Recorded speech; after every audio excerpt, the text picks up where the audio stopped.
Olá, sexto ano, bem-vindos à nossa aula de número 15.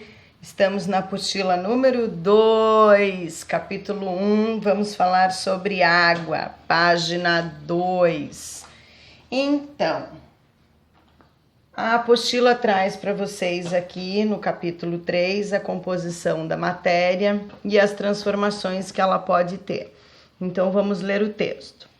A água, senhores. Uma nascente, doutor, emana pingos macios, move-se sem motor, redesenhando os baixos, formando os igarapés, arrodeando os sopés, nascentes que viram rios.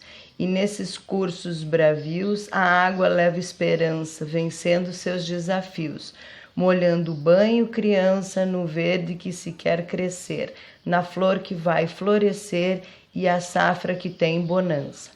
Nessa sublime aliança, a água e a natureza, como num passo de dança, de maestria e leveza, formam os seus afluentes, mas logo serão doentes, com tanta indelicadeza. Água pingando serena, faz o orvalho da flor. Vem umedecendo a sena e refrescando o calor. É seiva que gere a vida, a condição exigida para o mundo do Criador. Esse é um cordel da água do Maviael Melo, lá de Salvador. Tá numa revista, eu acho, do Instituto de Gestão de Águas. E agora vem a apostila para nós. A água faz parte do dia a dia e está em toda parte, na chuva, no rio, no mar, no solo, no corpo. O nosso corpo é formado pelo menos, porque tem seres vivos que têm mais água na composição.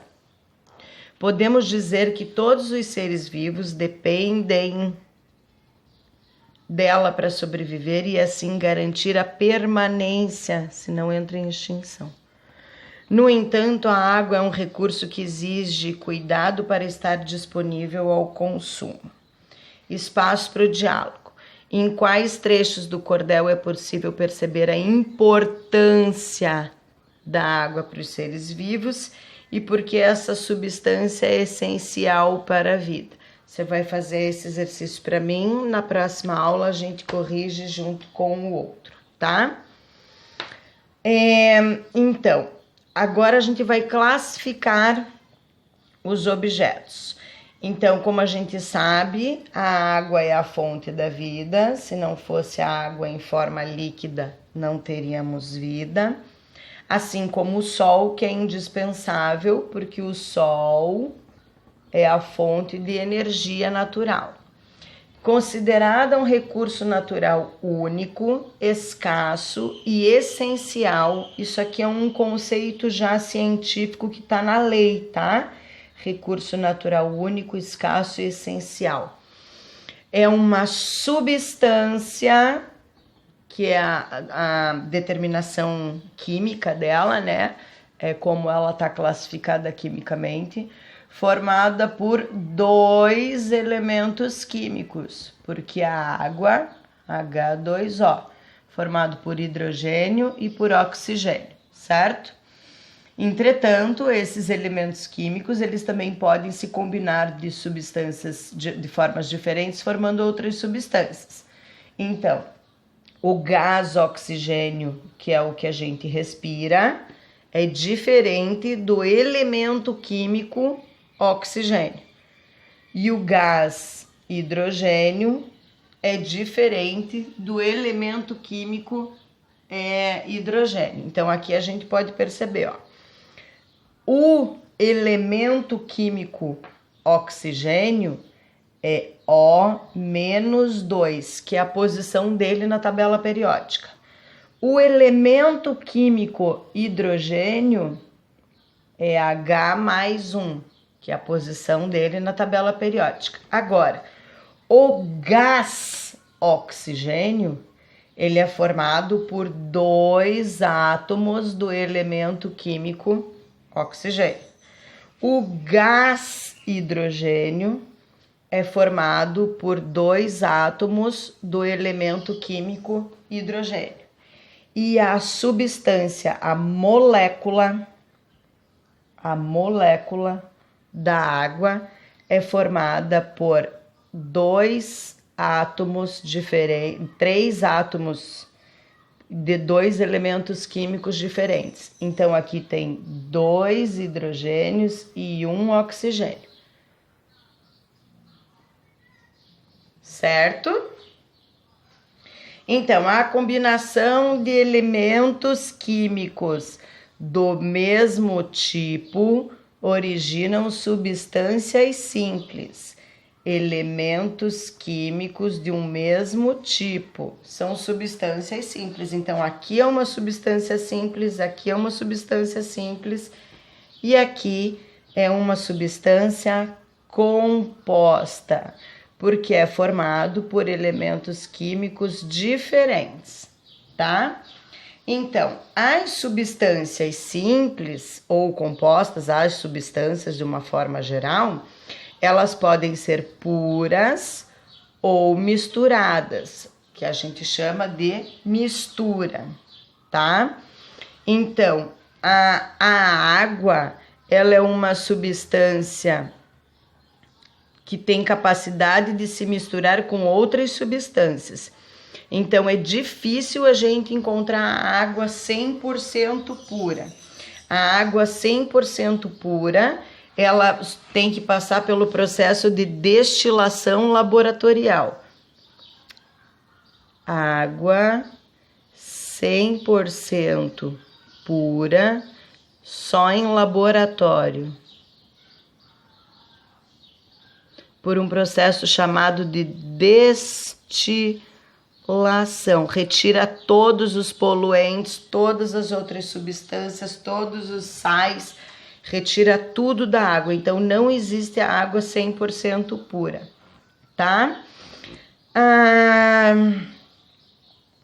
Então, aqui já está dizendo que no mar existem sais minerais e outros gases dissolvidos nela. A água do mar, só para ter uma ideia, tem 19 tipos de sal, tá? De sais. Aqui, então, as substâncias e as misturas. Então, hoje em dia é muito comum a gente encontrar mistura. As frutas, por exemplo, são misturas de açúcares, de carboidratos. Então, as frutas são substâncias compostas. No caso da melancia, por exemplo, a gente tem 90% de constituição de água. O alface também, tá?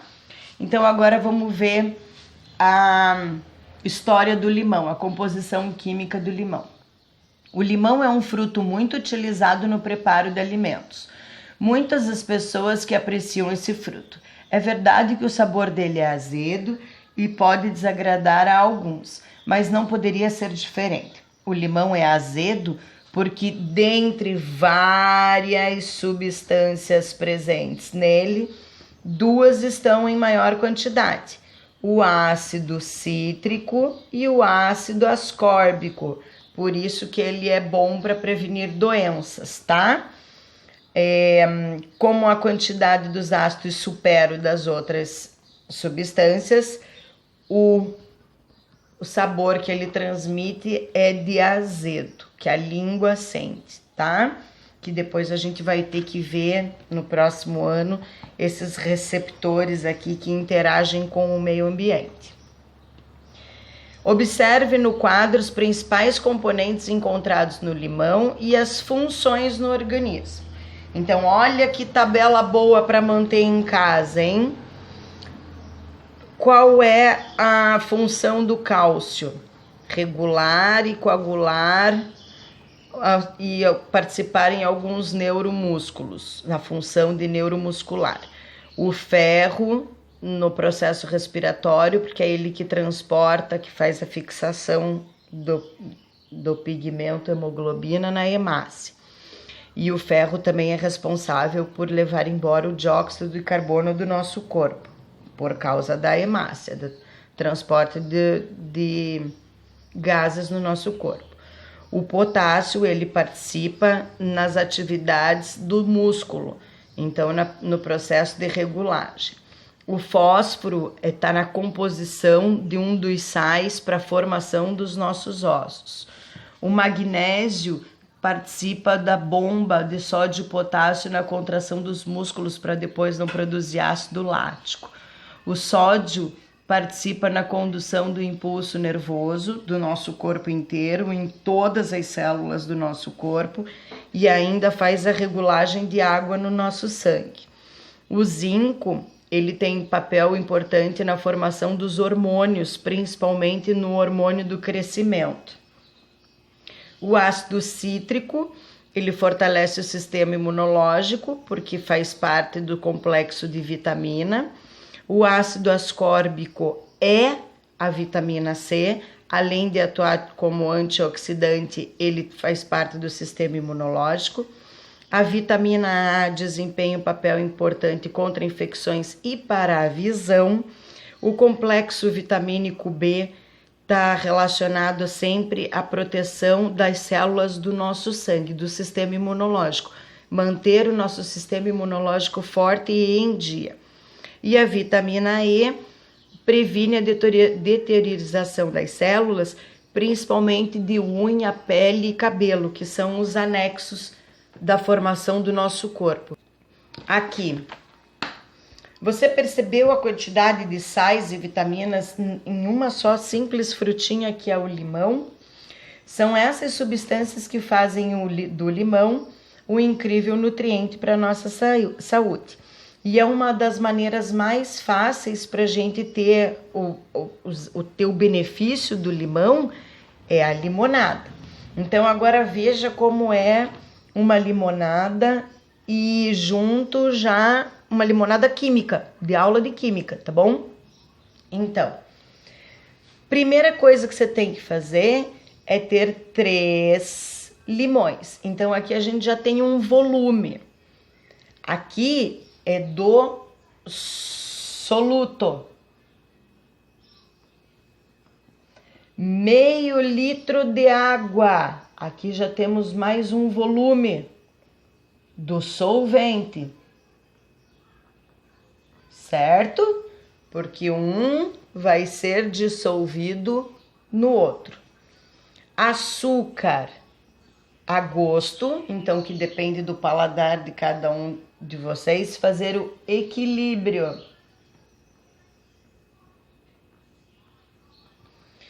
E cubos de gelo para quem estiver lá no Nordeste, porque no frio que nós estamos no Sul pode ser sem gelo mesmo, tá?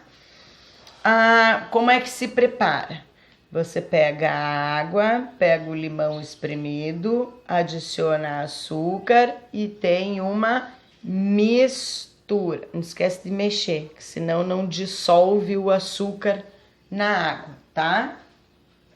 Que esse processo aqui é de dissolução, certo? Aí, olha lá. Depois de terminar a etapa da limonada, você não consegue observar aqui dentro o açúcar, o limão, a água, as coisas separadas. Então, se você não consegue observar, se não é possível observar os ingredientes separados, significa que essa mistura é homogênea.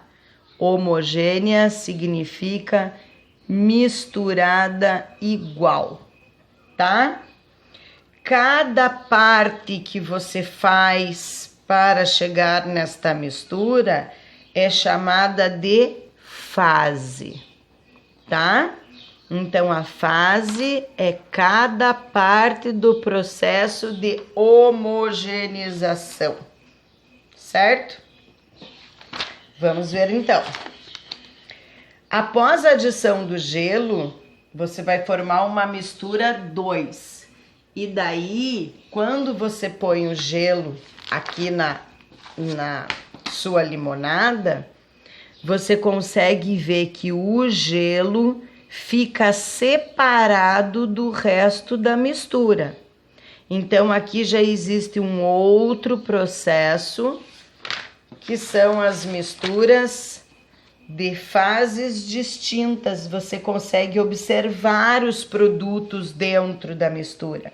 Então, ela é chamada de mistura heterogênea, tá? Porque você consegue enxergar as partes dentro do produto. Como a professora já escreveu lá na frente, as misturas são chamadas, a mistura, ela é chamada de solução e é formada por duas partes, o solvente e o soluto. E a capacidade de uma substância conseguir se dissolver na outra é a capacidade, é uma propriedade específica das matérias. Espera que eu vou escrever, tá? É uma propriedade específica das matérias, tá? Então, cada substância tem uma capacidade de solubilidade em outra. Na mistura com água, por exemplo, você consegue ver, a professora já falou lá na frente, e depois forma uma solução homogênea. Quando você não consegue separar, você diz que são substâncias inseparáveis, né? Quando você bota, por exemplo, dentro da água, deixa eu ver, como chama? Serrapilheira, não sei como chama aqui na Penha, serragem. Se você puser serragem dentro da água, você vai ver que a serragem não dissolve. Então, é insolúvel, tá? Existem outros produtos que são insolúveis na água, não se misturam, né, com a água. Um outro exemplo de produto é o óleo. Quando acontece um acidente ambiental, um desastre ambiental, a gente consegue ver, e já existem até estratégias para solucionar esse problema, que são com boias flutuantes, né? Então, essas esponjas flutuantes, elas têm capacidade de chupar, de absorver esse óleo, e como o óleo ele é mais leve do que a água, menor densidade, ele fica na parte de cima da água. Então, o óleo, como não se mistura, fica na parte de cima, somente a coleta superficial já é o suficiente para fazer a remoção do produto, né, do acidente. Então, aqui está mostrando a questão da densidade dos produtos, que é o que a gente estava falando na página anterior. Então, a densidade tá vendo essas partes aqui, ó, que não são ocupadas pelo objeto? Então, quanto mais longe essas partes estiverem, maior é a densidade. Então, quanto maior esses espaços, menos denso é. Então, densidade é a parte que compõe, tá? Numa simplificação da explicação, é quantas partes tem. Então, se eu tiver um produto que tenha muitas partinhas por pedaço, ele fica sem espaço para flutuação, ele fica denso, ele fica viscoso, pesado. Então, isso aqui é um produto de alta densidade e esse aqui seria um produto de média densidade. É uma coisa, isso aqui é outra coisa, só para eu poder explicar a questão da densidade, tá? Densidade é a partezinha que compõe. Quanto mais partezinha, maior a densidade. Quanto menor a partezinha, menor a densidade. E é representada pela letra D minúscula na química, tá? Então, aqui a gente tá vendo uma mistura heterogênea, porque a gente tá vendo as fases dela, certo? Você consegue distinguir cada parte que compõe. E isso acontece porque os produtos têm diferença na densidade. Quanto mais parte, mais pesado, e daí ele afunda. Aqui a intermediária e depois uma menor, que seria assim, tá? E aqui seria quase que nem o sangue ali, a imagem do sangue. Então, essa mistura aqui, você ainda pode fazer assim, ó, para brincar em casa, para fazer para os pais, para você dar uma aula aí de química para os teus pais. Você primeiro põe a água, daí a água vai ficar aqui embaixo. Aí você pega e põe o óleo. Aí o óleo vai bater na água, vai meio que misturar com a água e depois eles vão se separar. É lindo de ver. E depois no final você bota a areia, que ela ainda vai pegar umas partes de óleo, né? Porque você já vai ter posto óleo. Então alguns grãos podem ser que boie. Mas você vê isso tudo se misturar e desmisturar, justamente por causa da questão da densidade, tá? Então, considerando o aspecto visual, ou seja, a aparência é outro critério de classificação, critério para classificar, você consegue perceber quando é heterogêneo ou homogêneo, tá?